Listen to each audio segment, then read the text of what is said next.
Good morning, everybody. It's Rick Thomas from Obsolete Video Services. Hey, guys. All right, we got this deck. It was shipped to me. About to pull it out on the table. This is an NV, I believe, 3130. Customer said that they don't like the flagging that the machine is producing. And I'm pretty sure I know what the issues are going to be. So we're going to take this take it out of the box and start troubleshooting it, taking a look at everything, make sure everything's correct, and get it up and running. The NV-3130 is the high-end machine for these EIAJ tapes, but they do have their problems, and parts are needed, and you name it. I mean, it's an issue. So, anyways, we're going to get this out on the table, and we'll start taking a look at it. All right, guys. All right, we got the Panasonic NV-3130 back in its case. I did a bunch of adjustments. The people who sent it to me did some rubber changes out. You know, they changed rubber or whatever they did, the roller and some other stuff. I went in and did all the adjustments that were not correct. All right, and got the adjustments, the alignments and stuff. I work an awful lot of these, so I know what it's supposed to be. So the machine is working 100%. So now let's address the issue that the customer is talking about. They're talking about flagging at the very top of the video. That's a very common thing for the EIAJ, Panasonic, and Sony machines. I work on hundreds of these machines. This is very, very common, even after the machine is completely serviced. If you're getting flagging at the top, it's because the tape stock and the tension of the take-up reel from machine to machine, all kinds of factors. It's basically an issue with the tape stock. This is a very, very common problem. I mean, I do an awful lot of these tapes and have a lot of machines as well. All right. Apparently, this is probably some collector, and this particular collector is probably making copies to video files or whatever. All right. The diagnosis to this machine is you must have a time-based corrector, TBC. You must buy a TBC, which will eliminate your little flagging at the top. That will be gone.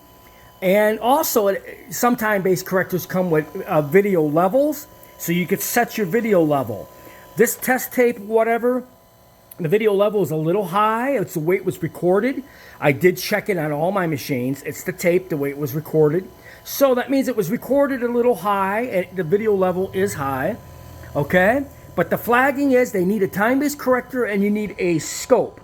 You must use this in a television environment, guys. You gotta have production equipment.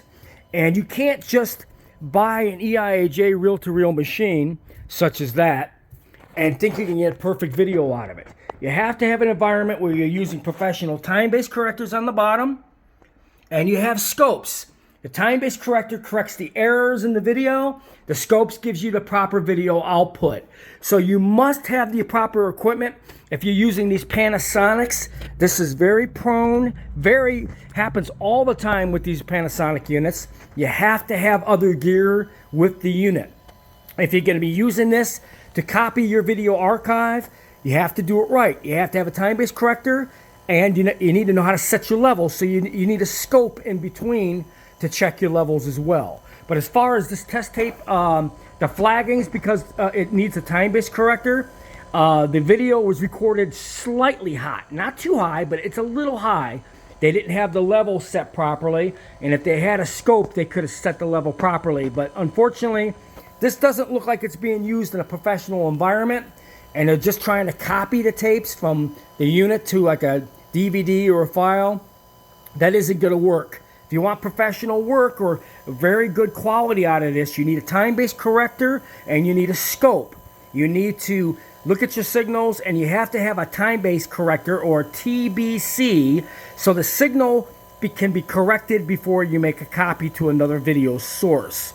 So I just wanted to point that out after all the work I did on this, and it's a slightly big improvement compared to what it was when I got it. There is a slight flagging at the top, and that's a very common thing with the EIAJ reel-to-reel video machines after they're serviced. You will have this problem, but you have to have a TBC or a time-based corrector to do professional transfers from the unit to like a file. This test tape obviously was recorded a little hot, whoever made it, because obviously if you don't have scopes and the equipment you need to do proper video levels, you can't record a really good test tape. This seems to be from a collector.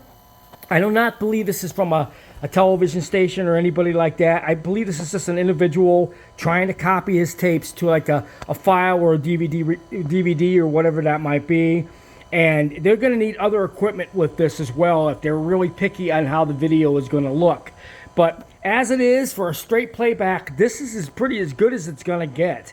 So they're going to need to get a time-based corrector, a scope if they want really professional results, so they can balance out their signals and correct the flash.